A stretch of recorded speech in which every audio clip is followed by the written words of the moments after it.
Meanwhile, South African Home Affairs Minister Dr. Aaron Motsoaledi has announced that exemption permits given to Zimbabwean and Basotho nationals living in South Africa will be extended until the 29th of November 2025. More than 230,000 people from the neighbouring countries rely on these permits for work and business. Let's unpack developments with the Zimbabwe Immigration Federation chairperson Luke Dzviti, who joins us from Polokwane in northern South Africa. Luke, appreciate your time this evening. Now, let's get reaction from you and obviously the constituents that you represent on this new declaration by the minister regarding the Zimbabwe exemption permits. Good evening to you and good evening to all the viewers at Newzroom Afrika. It is my pleasure to be back here again. Firstly, I would like to express that all my members from Zimbabwe and Lesotho are quite happy with the extension for 2 years because, you know, it means an extra month of earning a salary. But still, there is another issue they are not happy about, that the payments are said to be ending in 2025, which means the problem we had last year in 2021 will still be there in 2025 as people are permanently employed. So to them, being permanently employed doesn't mean that jobs must end in 2025. They are permanently employed until they retire at the age of 62. The permits did not say that in 2025 all is all over, you know. So it will be a catastrophe of monumental proportions if the permits are ended abruptly in that way.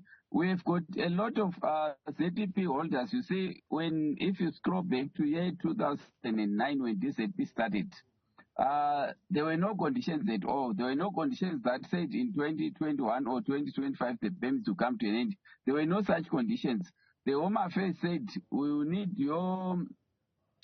need a letter from your employer that shows that you are permanently employed. They didn't say we need a letter that goes in line with the validity of the permit. They said permanently employed. So when one is permanently employed and gets a permit without any conditions, they start contributing to pension set to mature when they are 62 years old. They start sending kids to school. So if someone started sending kids to school and now the child is doing, like, say, grade 6, grade 7, and the permits end in 2025 when the child is doing grade 10, for example. If we send back to Lesotho or Zimbabwe and the child was doing Zulu and other local languages here, when they go back, they have to go back about 5 years backwards. And it will be unfair for one who is permanently employed to be ended that way on condition that the Department of Home Affairs is thought along the line that now we have decided to end your permit, you know, because of their reasons are that there's a high unemployment rate in South Africa, but the high unemployment rate in South Africa was not caused by Zimbabweans. It is not the Zimbabweans who created COVID. It is not the Zimbabweans, again, who closed the companies during COVID that did not open again, because that was the whole root cause of unemployment in South Africa. Before COVID, unemployment rate was less than 20%, and after COVID, when companies failed to open, unemployment rate shot to about 37%, right? But it is not Zimbabweans who made these policies that companies must shut down, and during the process of shutting down, they lost contracts and they lots of arrears in terms of insurance and rent payments. And that's the whole thing that caused unemployment. Unemployment rate in South Africa, as you know. If you allow me to come in and raise a few issues, and one of those issues that you speak to is the allegation that Basotho nationals and Zimbabweans are taking employment of the South Africans. Now, obviously, these Zimbabwe exemption permits go back to 2009 when they were originally issued. So one would imagine that these are individuals that have become a big part of the system of the last number of years, which I think is 14 years if my math serves me right. But the issue I'd like to raise is that of the intervention that organizations such as the Helen Suzman Foundation have carried out in fighting and disputing the termination of these permits by the Home Affairs Minister. So let's talk about your engagement for the people that you represent as the Zimbabwe Immigration Federation chairperson. Has there been any communication between yourselves and the Home Affairs ministry to iron out these issues, to debate the issues that you speak of now? Or is it a case of the minister imposing the terminations, and then you or other organizations such as the Helen Suzman Foundation having to go to court? Okay, thank you so much for raising that issue. You spoke of 3 issues just now. The last issue which you spoke about is engagement between us and Home Affairs to try to iron out the issue, right? Home Affairs lost the court cases by flouting Paja Act of year 2000, that's Promotion of Administrative and Justice Act, where they were supposed to consult with all of us so that we come to a table, like you are saying, so that we sit and negotiate, and we can then tell him the reasons why this permit must continue, because when they were started, he was not yet there. It didn't exist. So people got permanently employed, and by stopping Zimbabweans from further carrying on with work, in other words, they are cutting off their pension plans, which are set to mature when they are 62, and so whatever we contributed might go to the trash. So we are still hoping that the Home Affairs will engage a lot of us to make such representation so that we can do Paja Act right.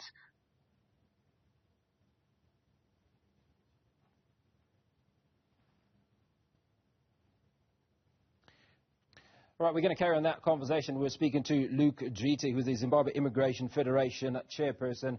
Luke, we lost you there, but we're almost running short of time. So what I would like to do is to just find out from you what interventions or what mitigation are you going to be carrying out over the next few months, I'd imagine, to ensure that beyond 2025, when this extension is meant to expire, that you prolong it. In fact, that before you get to 2025, that you're assured that the individuals that you represent, your clients, as you've called them, are allowed to stay for as long as they wish.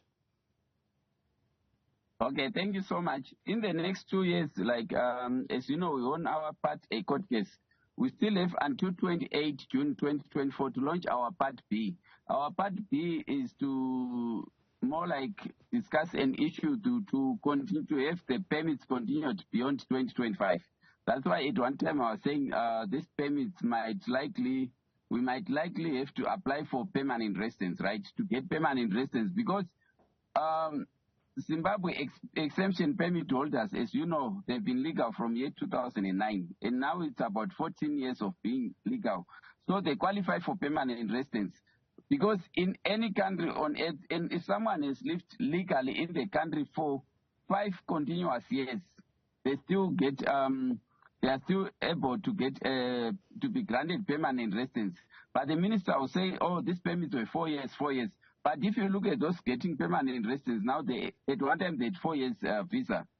Then they renewed and got maybe another 4 years, and year number 5, they'll get permanent residence. And such is also must be an entitlement to ZAP holders as well as to members of Lesotho nationals. But then we expect the minister, however, before 2025 to come to us and or engage us so that we make our representations of how this whole thing started before he was appointed Home Affairs Minister, and the promises that were made to us, and whatever we did, like paying to pension, set to mature when one is 62, especially the purchase of houses and sending kids to school. And eventually everything comes to an end, because they say Zimbabweans are taking South Africans' jobs, but that's not true, because we are only 178,000 in a country of 56 million. We are 0.2%. Our figure from year 2010 is going down, and unemployment rate in South Africa has been going up. And Zimbabweans are not the ones controlling the economy of South Africa, so they can't be made scapegoats of failure by some government policies which resulted in high unemployment rate in South Africa.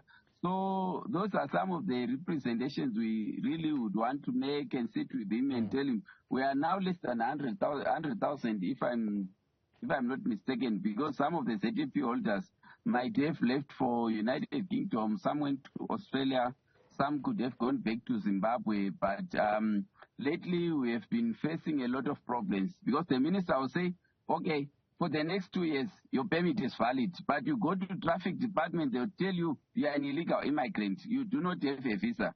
You go to Home Affairs and someone wants to get married, they'll say you are not a legal immigrant. If a ZTP holder right now is to apply for a visa to go to United Kingdom, they'll say your visa expired in 2021. You have been living illegally in South Africa since 2021. Look, we're going to have to cut the conversation short, but before I go, there is a representation that we have not seemed to have heard from, and that's the spouses of the Zimbabwe exemption permit holders who are South African nationals, right? What is their voice? Where is their voice? Surely they should be part of the appeal that you're making, that they are South African citizens, and the termination of these permits, which have been valid for the last 14 years via continued extension, would break up families. Thank you so much for bringing that into my attention.